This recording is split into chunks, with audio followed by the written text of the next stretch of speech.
What's up, everybody? It's your boy Mario Fama, FTF, aka Yo Soy Blanco, pero no soy banco. And today I want to talk to you guys a little bit about the law that was just passed through Senate, the proposed law that was passed through Senate. It has two more steps to go before they sign it into law by the president or something like that. So basically, this affects real estate industry as a whole here, and especially expats. And I want to get into how. So basically, what they're going after is illegal marketing, fake advertisement, and things that normally happen in other places as well. In the United States, we all have to have errors and omissions insurance. We don't have to, but you have errors and omissions insurance, which protects you in case you're being sued for false advertising or something like that. So they're putting all this stuff together because there's so much false advertising in this country, and we all know that they're putting that together. Now, the next step is they want real estate licenses. So I looked into it, and it's kind of changed from the original proposal that was much stricter. Right now, what they're going to require, and this pertains to us expats, because that's you guys listening to my videos, right? Is that you have to have a residency. It does say there that, residency meaning with a cedula that you can work, because it does say there that if you have a work permit, you're allowed to work in real estate.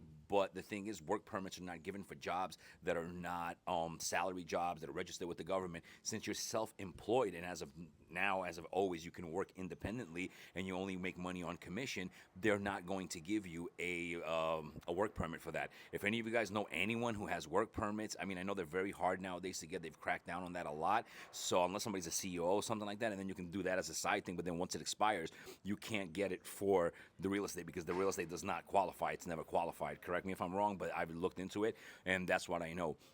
So basically, even if you're a real estate broker and an owner, you can be an owner. I can own a company with a Dominican, and the Dominican can get the license for the company, and the company's license. But now, as an individual, you're going to have a cedula, it says residency, but a working residency, something that allows you, a residency that allows you to work, and or a cedula in order to be able to get your license. And this is great. I mean, this is going to knock out 90% of the people in the real estate business in the Dominican Republic. And for those of us that are professionals that have been doing this for years, or in my case, my whole entire adult life, this is great because it's going to weed out all the trash that we have here and having better advertisement. I mean, I've seen properties that are like 10 miles from the beach, and they put the beach right next to it in the ad, and people are calling up thinking, oh my God, look at that place. It's a beach property. No, it's not. That's in the middle of, away from everything else. So with that being said, this is going to definitely clean up the entire market, is going to change things around.